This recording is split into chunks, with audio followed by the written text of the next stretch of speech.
Менің каналыма қош келдіңіздер. Бүгін мясной омлет әзірлейміз. Оған қажетті ингредиенттер мөлшері видеоның описаниясында бар. Алдымен етті блендерден өткіземіз.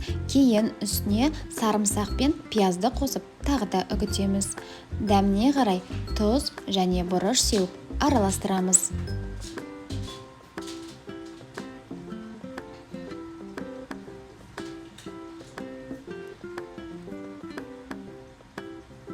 Үстіне сұйық қосамыз. Енді жұмыртқамызды миксермен араластырамыз. Көлемі 2 есе ұлғаюы тиіс. Жұмыртқалы массамызға фарштың жартысын қосып, тағы да араластырамыз. Қалауыңызша аз көк қосуыңызға да болады.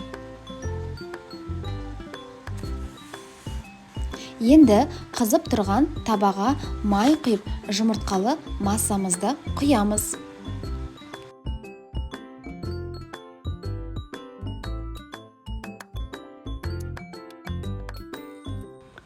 Бірінші жағы дайын болған соң, екінші жағына ауыстырамыз. Шамамен бір омлетті пісіруге 5-7 минут қажет. Екінші омлетті дәл біріншісіндей пісіреміз.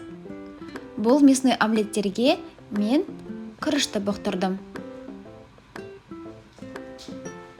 Омлеттеріміз дайын болған соң, табамызға май құйып, қалауыңыздағы көкөністерді қуыруға болады. Мен болгар бұрышы, брокколи, асқабақ және кукурузаны бұқтырдым. Осымен біздің мясной омлетіміз дайын.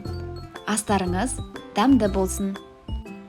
Каналымды қолдап, лайк басып, комментарий қалдырыңыздар. Сіздердің қолдауларыңыз мен үшін маңызды.